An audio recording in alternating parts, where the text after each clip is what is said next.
موٹا بادشاہ۔ کسی ملک میں ایک بادشاہ جو عدل و انصاف میں بہت مشہور تھا، لیکن اسے ایک فکر تھی کہ وہ بہت موٹا تھا۔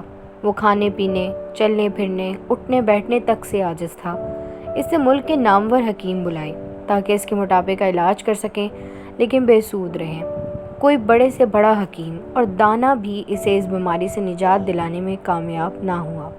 بادشاہ کی پریشانی بڑھتی جا رہی تھی کہ اگر میں اسی طرح موٹا ہوتا رہا تو ایک دن اٹھنے بیٹھنے سے بھی معذور ہو جاؤں گا۔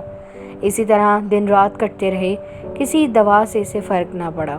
ایک دن ایک نجومی آیا اور کہا، بادشاہ سلامت، میں آپ کا ہاتھ دیکھنا چاہتا ہوں۔ بادشاہ نے قسمت کا حال سننے کے لیے اپنا ہاتھ بڑھایا۔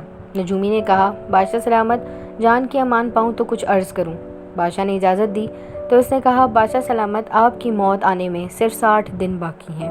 بادشاہ علم نجوم کو مانتا تھا، پھر بھی یہ سن کر غم و غصے سے کانپنے لگا اور کہا، تم بکواس کرتے ہو، کیا تم خدا ہو؟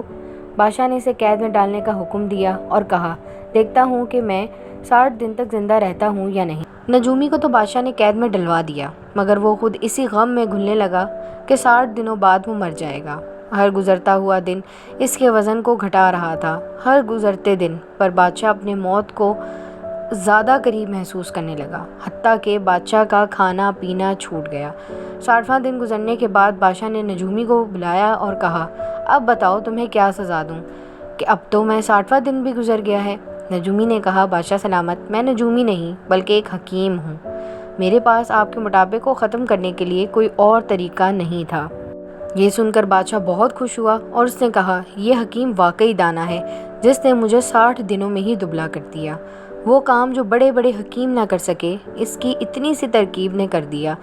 حکیم نے بادشاہ سے کہا، انسان کو چاہیے کہ وہ کھانے کے لیے نہ زندہ رہے بلکہ زندہ اور تندرست رہنے کے لیے کھائے، یعنی کہ کم کھانا کھائے۔